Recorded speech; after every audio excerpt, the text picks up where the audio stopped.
All right, let's jump right in. Today, we're tackling a massive question for any company trying to grow. Is your marketing leader actually built for your business?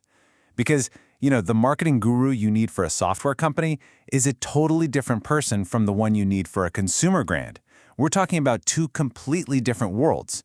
And getting this wrong, it can be a really costly, sometimes even fatal mistake. This quote right here, it just nails the problem. So many companies grab a generic marketing playbook and expect it to work miracles no matter what they're selling. But honestly, the strategy for selling software subscriptions versus, say, a physical product, they couldn't be more different. And that's exactly why specialization is so important. To avoid this huge misstep, companies are now looking at fractional CMOs.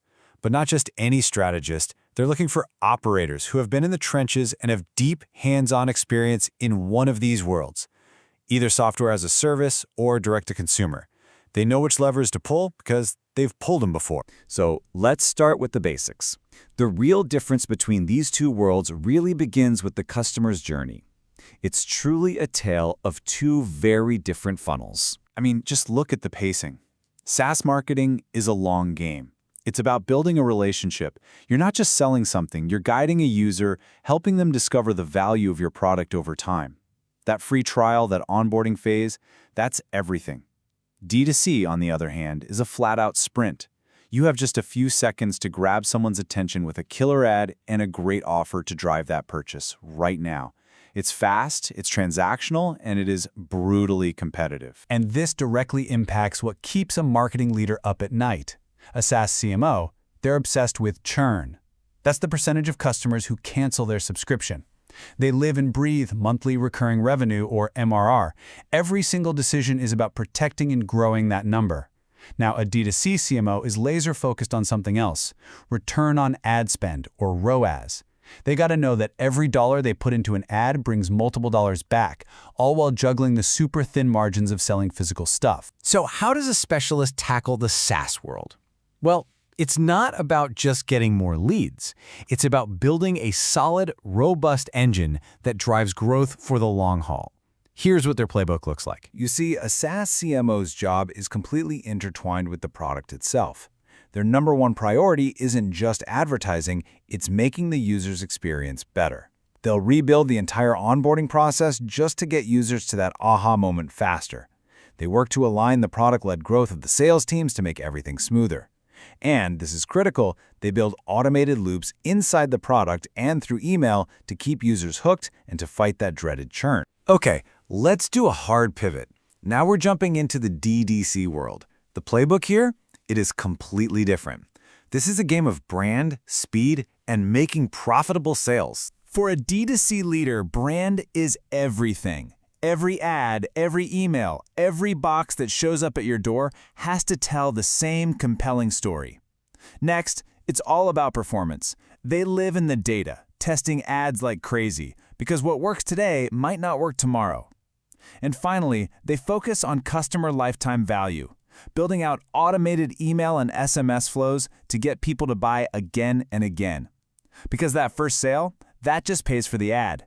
The second sale is where the profit is. Okay, so we've seen the two playbooks on their own. Now let's put them side by side, because this is where you can see just how different these two worlds really are. The divide here is crystal clear. Just look at the key KPIs. SaaS leaders are judged on MRR and churn, DTC leaders on CAC and ROAS. They're literally speaking different financial languages. And their retention tactics? In SaaS, it's all about nudges inside the product. In DTC, it's about email offers and SMS. This all trickles down to leadership. A SaaS CMO has to be best friends with the product team, while a DTC CMO lives and dies by their brand and creative teams. Theory is great, but let's see what this looks like when the rubber meets the road. Here are two real-world examples that show how these specialized strategies deliver actual, measurable results. First up, a classic SaaS nightmare. A B2B platform had this 14-day free trial, but users just weren't sticking around. They'd sign up, get confused, and then they'd be gone. The product itself was great, but the value just wasn't coming across. So the specialist CMO didn't just throw more money at ads to fill a leaky bucket. Nope. They went deep into the SaaS playbook. They rebuilt the onboarding emails and added tips and guides right inside the app to show users how to win. And the result of focusing on the user experience? A massive 36% jump in trial to paid conversions. Churn dropped.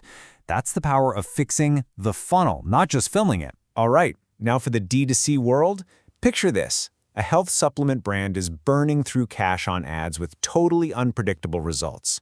They were getting tons of first-time buyers, but they just couldn't build a loyal customer base. And here's the turnaround. The D2C specialist came in and just ignored all the vanity metrics. They got to work. They set up a system for testing ads and built email flows that kicked in after someone bought something to drive repeat business. And the result? Return on ad spend jumped from a shaky 1.9 to a really profitable 3.2. That's real money. Even better, the repeat purchase rate climbed by 25%. That is the power of a true D2C playbook. So what did we learn here?